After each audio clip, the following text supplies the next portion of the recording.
Let's get ready to shake, rattle, and roll with Graceland Glamour Girl, the one who puts the CeCe in rider, Miss CeCe Glamour.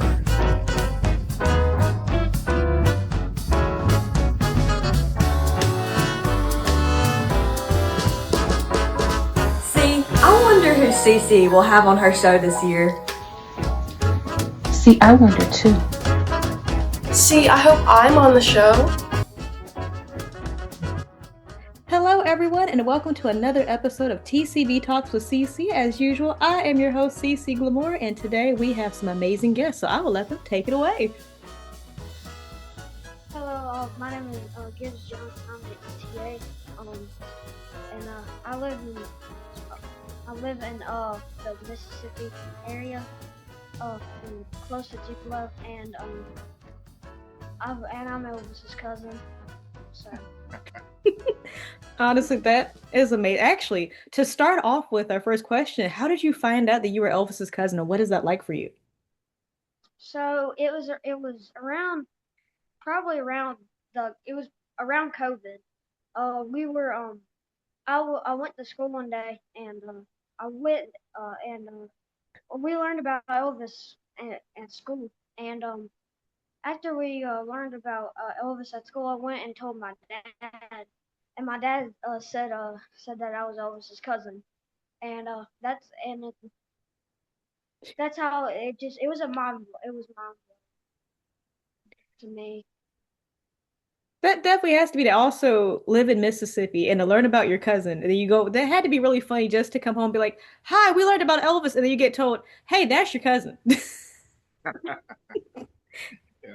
Yeah, it's he's Elvis's big fourth cousin, which is kind of down the line. My father was Elvis's second cousin, so my father's grandmother and Elvis's grandpa were brother and sister. Yeah, so Elvis's father's daddy and my great grandmother were brother and sister. So she was a Presley, and she married a Steele, so it was Dosha Steele. So, but that's how we're kin. Wow.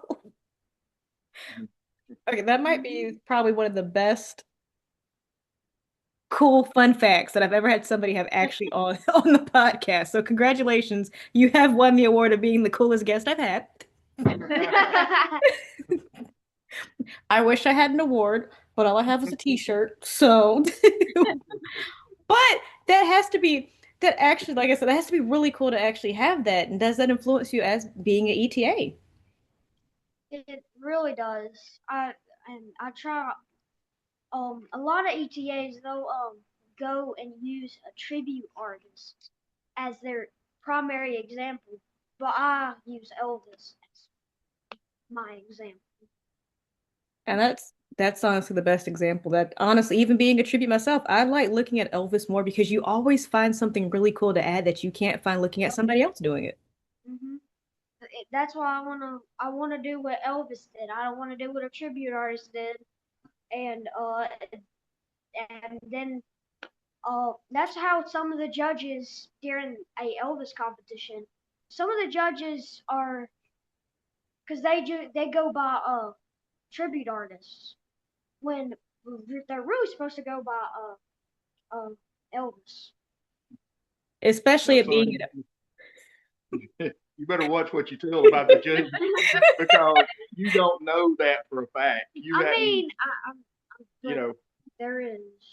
He's had some of them come up and tell him as long as he sticks with what Elvis done and not be influenced so greatly by what another ETA does, he'll always do good. So that's his primary focus.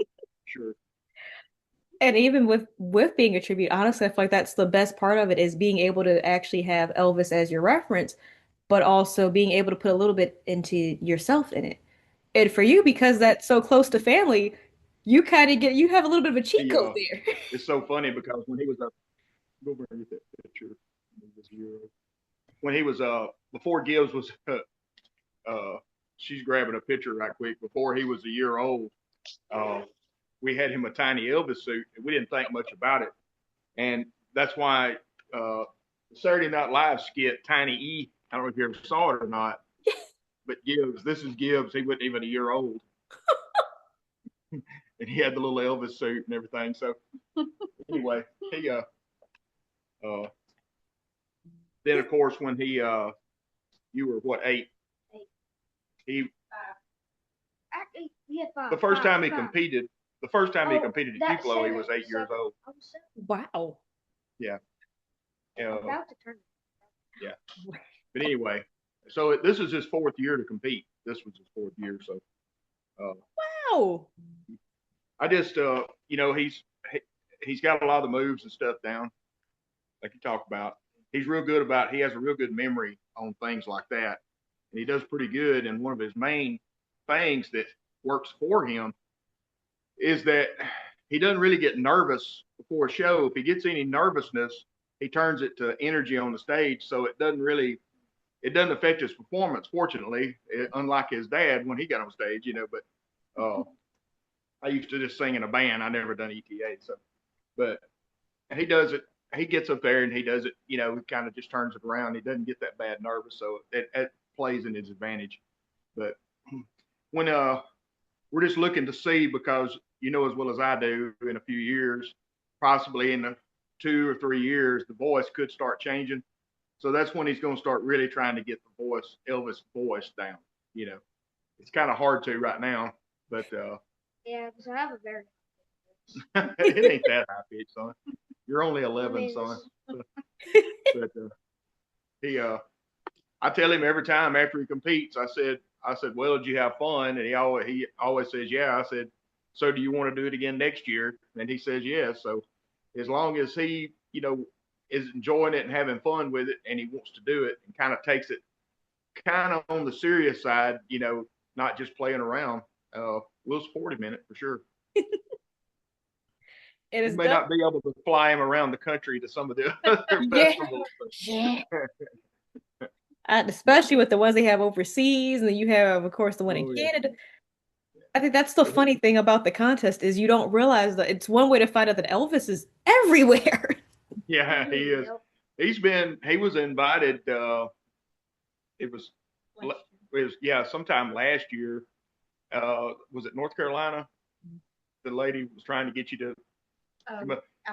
Yeah, in Alabama, I think it was, and I thought it was North Carolina. Anyway, but now last year he did get invited to Graceland, so they had they have that youth camp at Graceland every year, up somewhere at Memphis there every year, and kind of the wrap up for that was a performance in the theater at Graceland Hotel.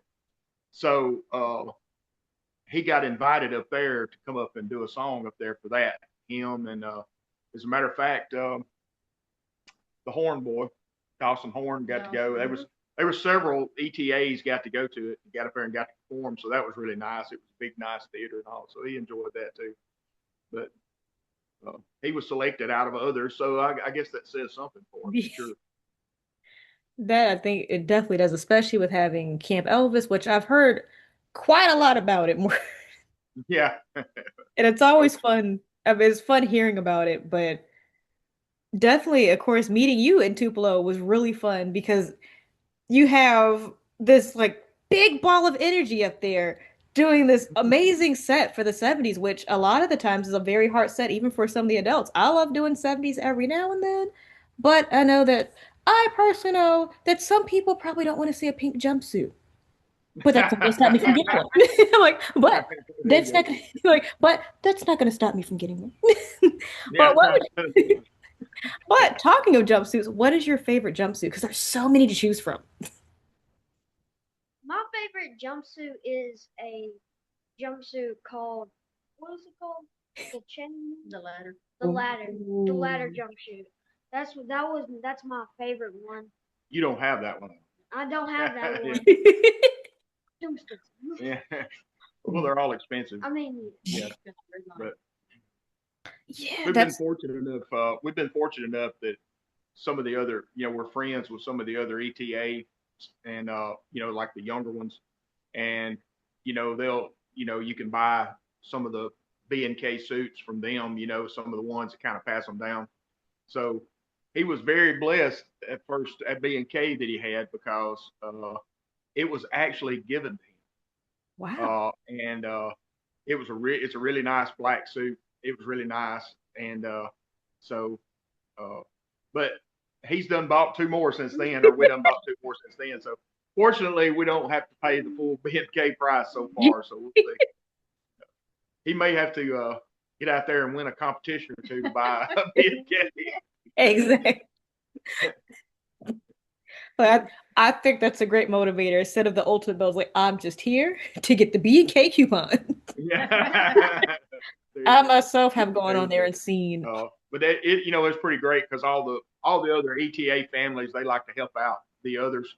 They always like the upcomers and all that. They always like to help them out, and they all seem to be kind of friends, when they're there and everything. So it's kind of a camaraderie that they have that's appreciated heavily because everybody's supporting everybody. Nobody's really dogging anybody out or anything like that. There's no real cutthroat, nothing there, at least as far as the kids are concerned, I think.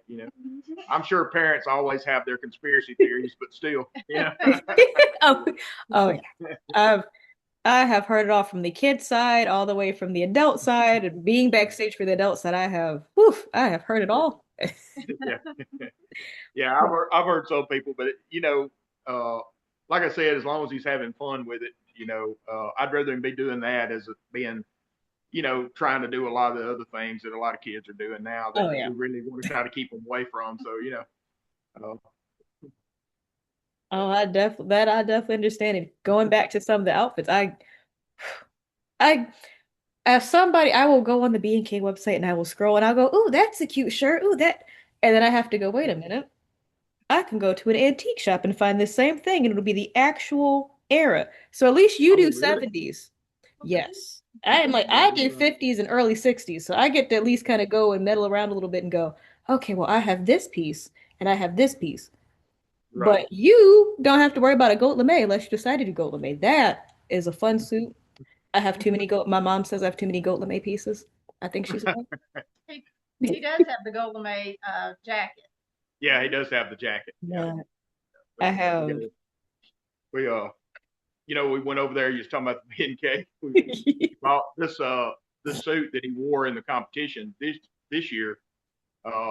We bought it from another ETA family last year, and of course, my mother-in-law, fortunately, she's a seamstress, so she's able to kind of hem it and do things like that, and fit it to him.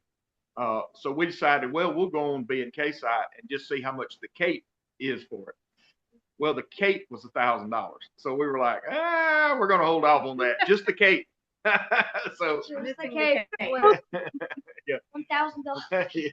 And we hadn't found a used cape yet, so You wouldn't even need a lot of fabric.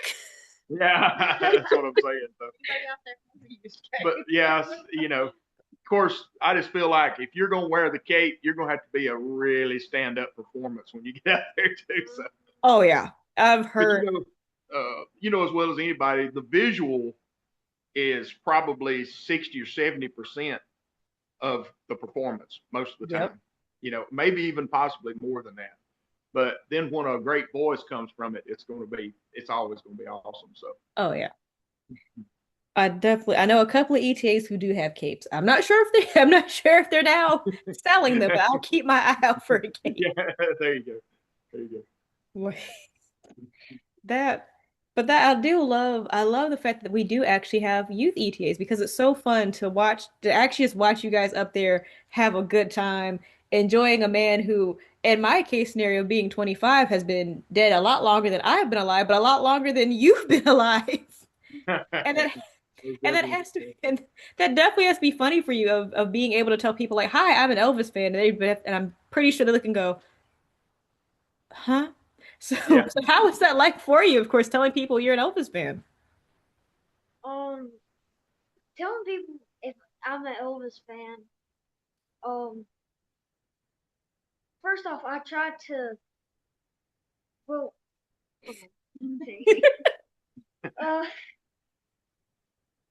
pick your words wisely. Telling people that I'm an Elvis fan. I'm saying I'm an Elvis fan, I try to see I want to know if they actually know Elvis before I Yeah. start saying, "Oh, I'm an Elvis fan and I'm an Elvis tribute artist and I do all this crazy stuff." Yeah. Well, don't get carried away, son. But most of the time, it's just like when you ask him how he got into it. Most of the time, that's the scenario he tells them. When he found out, that he was actually in the lineage of him. When you find that out, it kind of encouraged him a good bit. Plus, he he really likes the performance aspect. So we'll see what kind of performer he grows into for sure. Oh yeah. Well, right now I can tell you're gonna grow into being a great one. Yeah. Thank you. You are welcome, but I definitely get it with getting into Elvis. Of course, my way of getting into Elvis is a bit funny because I'm born the day before Elvis. Oh, really? I am the Wow. day before him. Wow. So, of course, watching the movies and watching the Elvis movie and having a love already for 50s and 40s and 50s and early 60s fashion, that helped. But then seeing at the end, January 8th, and I go, I'm the 7th. That's pretty cool. That's pretty cool. The only thing about that is it's kind of your detriment on your birthday gifts because we just had Christmas, so I'm not getting you a lot for your birthday because I heard that in October, so I know you heard it in January. Yeah. Surprisingly, Of course, Gibbs was born in November, wow. so Yeah. So you already get like the Thanksgiving you already get like the Thanksgiving meal. So I can already imagine of having a birthday in yeah, November going, your birthday dinner is going to be Thanksgiving dinner. So what do you want to eat yeah, for your yeah, birthday? yeah. We tell him now, son, we ain't getting you a lot for your birthday because Christmas is coming up. That's what I used to hear anyway. For me, a lot of the time it was a lot of birthday gifts, and then it became traveling, and now it's going to Graceland for my birthday because they go, "Hey, CeCe, we need you to sing," and I go, "I will be there." So I get to celebrate my birthday, of course, at Graceland, and get to have this year. They made this really cool. It was like a birthday cake in this like really cool drink. So I don't drink, and they were like, "We know that." So they made like this every fruit juice that they had. They put it together. They put whipped cream on it, and they go, "So we want you to know the sprinkles that we put on top of the whipped cream were going to go on Elvis's birthday cake, but we haven't done that yet. So now Elvis has your sprinkles, so it's nothing there." And I just go and they go, "Happy birthday," and they just have me going. So I have Elvis's sprinkles, and they go, "Well now Elvis is gonna have your sprinkles." So Yeah, there you go. so it's always We funny went. to Uh, we went to Graceland. I think was it 4 years ago. He got to go to Graceland. It was like 4 years ago. He got to go up there, and I guess it's getting about time. We'll probably go back here, not too far off, probably. But it's definitely worth going to if nobody's ever been there. Man, it's just it's you just go in awe, don't you? every time. The museum's what's great because you go through there and see all the suits and stuff like that too. It's just a cool thing.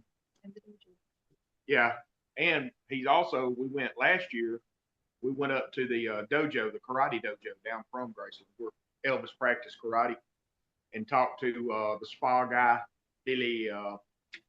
Can't remember his last name. I apologize for that, but he's the spa guy on YouTube, and he knows more about Elvis than anybody I know of. I've never met a man who knew more about Elvis than him. And he bought that dojo building and kind of recreated the inside of it. He's got a lot of things like that. So we went last year. He even has a jungle room sofa in there from the same era, so you get to take a picture on that. So Gibbs done that. He likes to do anything, that kind of, the history of Elvis or anything like that. As a matter of fact, he has. This is kind of morbid, but he has the ambulance that they picked Elvis up in. Right. I remember hearing about that. Yeah, yeah. And it's kind of morbid. Some people's like this and that, but it is part of history, you know. And, being at the museum sure beats it sitting in the weeds growing up, So, but it's pretty interesting if you get a chance to go by there. I'll give him a plug for that. Definitely, because that was one museum I didn't get to go and do. I've done Sun Records, of course, Graceland. During Elvis week, I am usually hanging out around the cars. And Yeah, I'm yeah. a I'm a car girl at the end of the day. So you put me in a room full of classic cars, I'm in my happy place. So you put me in a room full There of you Elvis's go. Elvis's cars, I go, okay. So like I go, I already want the 55 and I want the Eldorado and I want this. It's, Yeah. Yeah, we and didn't even go out and see the cars at Blue Suede this time. We never did go out there. So they that's have the blue, you come to the Blue Suede cruise. I have been meaning to go to the Blue Suede cruise Yeah. because I'm Yeah. also a pinup girl, so I know and they have the Blue Suede babes. So it's been, so I've been meaning to Yeah. go out There you there and go. pose. We see you'd probably churn up some business there. But Especially here in Georgia, they call me the Elvis pinup. So it's funny being an Elvis tribute who's also a pinup because they'll go, "That is our Elvis pinup," and then you'll hear several women go, "And she's also an Elvis." So every time I do a pinup contest, they go, "Here's her fun fact: she's our Elvis pinup," and then they go, "She also does Elvis," and you just hear everybody go. You just look in the audience, you just see people, wait, what? And then I have to explain everything. Go, yes, I do. And I'm like, I'm Elvis in heels higher than his Chelsea boots. oh, what state are you in? Are you in Thought, Georgia? Are you? So I'm in Georgia. I'm in the Fairburn area. So like I like to say to where Georgia gets to be 35 minutes and Atlanta still gets to be an hour away from Atlanta, but they never reach. Oh, okay. So I get to at least have that time to go, okay, I know there's not traffic versus Right. Exactly. Yeah. uh Yeah. Because Atlanta traffic's miserable. it is horrible. Yeah. Anytime they go, hey, we need you to come to Memphis or we need you to come to Tupelo, I'm like, yes. And I go and then I come back to Georgia and I go, great, the traffic. Because I'm originally from North Carolina. So anytime somebody mentions Oh, North Carolina, which I always enjoy having the fact that Elvis went to North Carolina quite a lot. So I graduated preschool in the Greensboro Coliseum, which you get to see a lot of in the Elvis on tour. I have to remember it was like Elvis on tour, you get to see a lot of the Greensboro Coliseum, which is a lot of where they did the Bird of Love footage where he was tossing the lyrics. oh, okay. That Okay. same stage, I got to walk across and go, I'm going to kindergarten. Wow. Wow. So Well, it's uh, when I was in a band, see around here, Elvis done the '50s tour. With the country act, I forgot his name. They played all the community centers almost around here, or the school gyms, and I got to play myself. I got to play on one of the stages in Amory, Mississippi, at the Armory.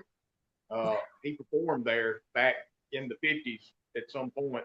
I wasn't around yet then, but anyway, I did get it. So I know what you mean by getting on that stage, performing. yes. And hopefully Gibbs will be able to one of these days.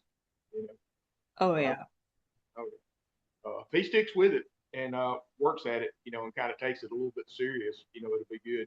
I Oh yeah. don't want him to get so serious that he doesn't have fun with it because it can get that way. But you know, I want him to have fun with it. But you know, if I do have to give a plug for because you met Randy Travis at the depot, right? Yep. Yeah. Randy Travis has been a big supporter of Gibbs as well. He's invited Gibbs to come out do the Pontotoc has a what's it called? The festival up here. The Modoc Festival. And Randy's invited him to come out there and perform with him a couple of different times, at the Modoc Festival and stuff like that when, Gibbs was just getting started. And as a matter of fact, Gibbs was with Randy the first time he actually sung himself, performed himself, actually performed. And, so Randy's been a big supporter, so we always give him a shout out if we're ever able to. Oh, that's I love and Randy's actually is really cool just to Yeah. have in general. I've actually had him on the show, which was it was a really fun time having him on here. And Yeah.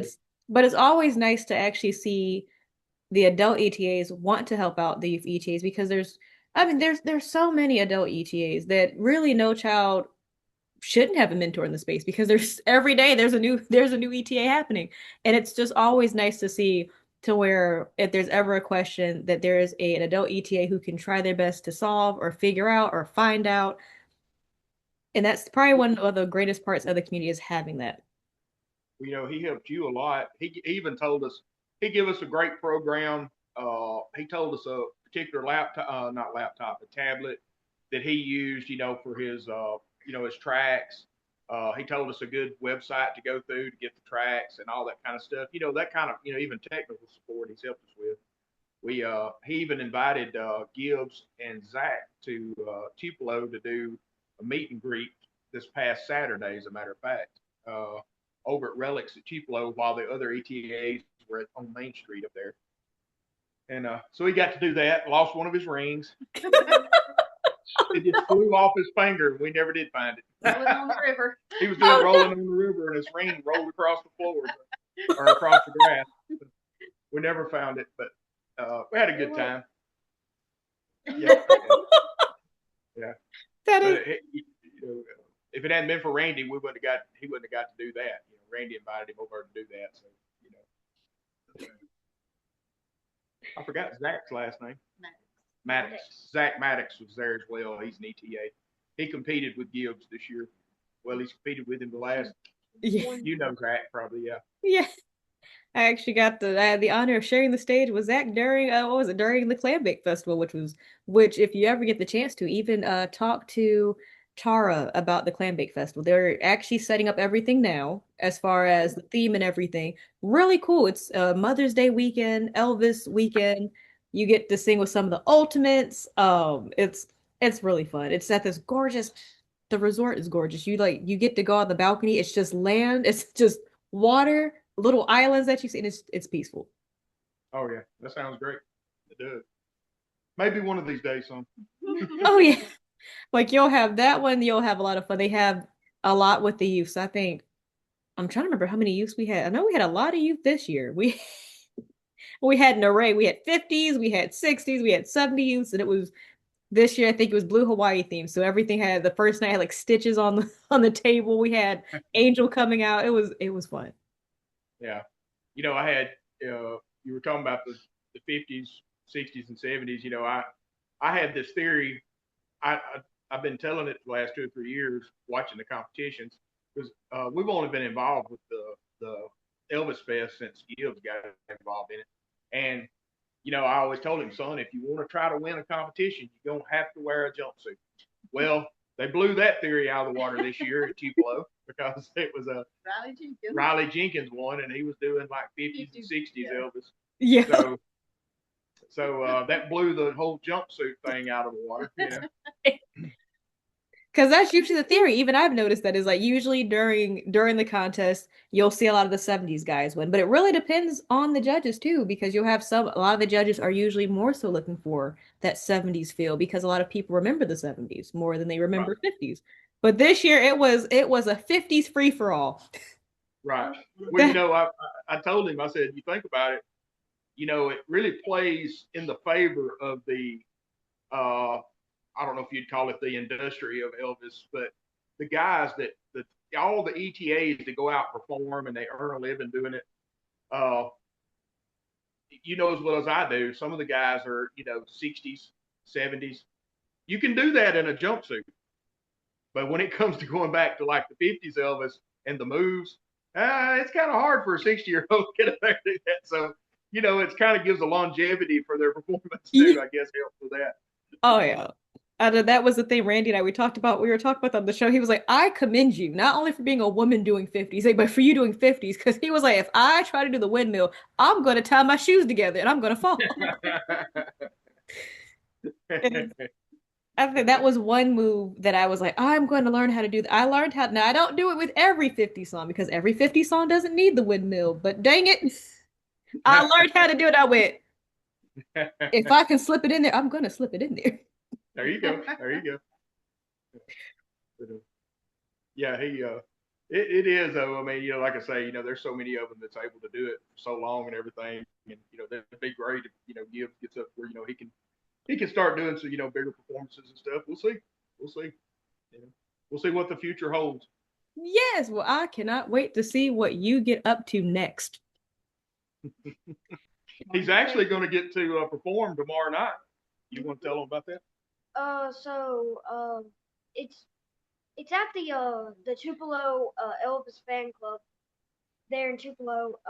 It's right. Isn't it right across from? She's probably familiar with the It's right from the birthplace, and it's behind a church, and their fellowship hall is where the Elvis fan club meets up at, and they have singing. It's actually a perform. I mean, it's a gym. Have you ever been there? I have, but it's Okay. Yeah. Well, anyway, they're having a live band and all tomorrow night, and they've invited Gibbs to come get up and do a couple of songs. So it'll be his first time performing with a live band. He's never done that before. Yeah, he's always had tracks for the Elvis stuff. So it'll be an experience for him. We'll see. A friend of ours that used to be an ETA had most of it set up, Leslie Jones, and he's been ordered by the doctor not to do any singing because his vocal cords are swelled up. So he's not going. He was going to be the main singer tomorrow night, and Gibbs is going to get up there with him. So now Gibbs is going to be getting up there without him. So but he'll do good. He'll do good. yeah. I'll be more nervous than he will be. Well, And he'll have black hair tomorrow night. Instead of blonde. Dirty blonde. Most people don't know Elvis was a blonde. exactly. And right now you have Elvis returning from the military blonde. So you have the Kid Galahad blonde. So that's very rare that you see that.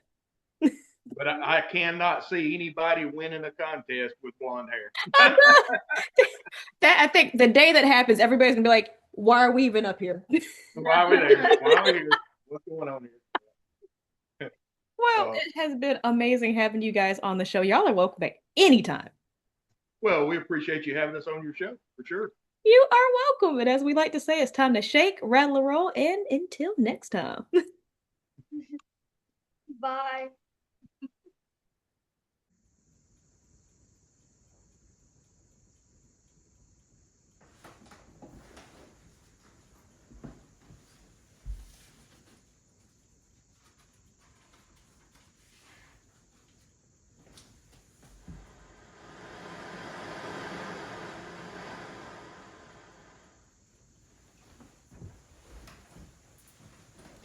And now, our song of the day for our episode.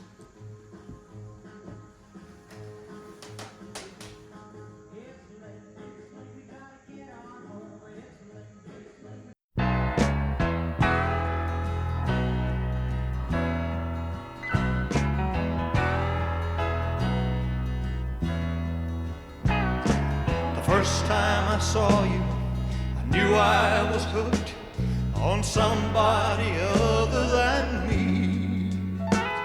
And the first time I held you, your soft lips and blue eyes were as far as my eyes could see. Yes, here in my arms, I knew I had found the reason that I'm living for. And I felt the feeling, such a wonderful feeling that I'd never felt before. Baby, your love been a long time coming.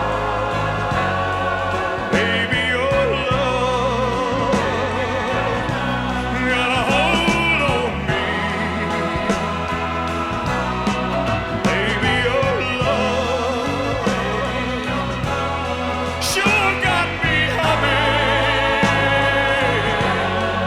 Baby, your love been a long time coming. Deep in my heart there's a feeling I never knew until I saw the love that was there in you. And I'm gonna tell everyone what good love can do. Baby, your love's been a long time coming. Baby, your love got a hold on me. Baby, your love sure got me humming.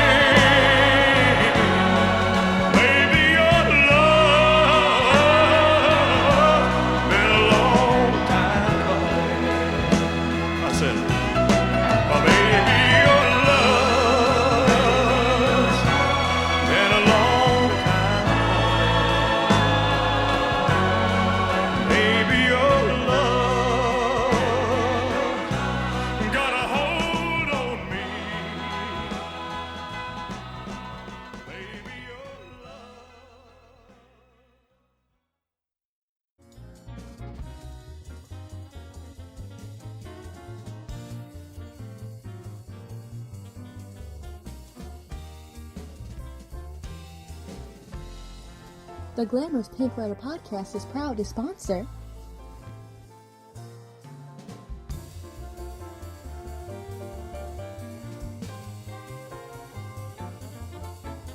Uptown girl, she's been living in her uptown world. I bet she's never had a backstreet guy. I bet her mama never told her why.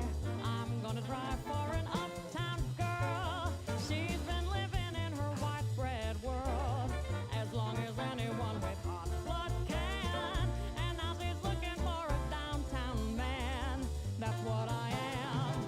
And when she knows what she wants from her time, and when she wakes up and makes up her mind, she'll see I'm And don't not forget, so you can watch us on any tough network you just get your podcasts on, because such as I'm in Spotify, iHeartRadio Podcasts, Castbox, YouTube, all under the Glamorous Pink Riders podcast, brought to you by CeCe Glamour.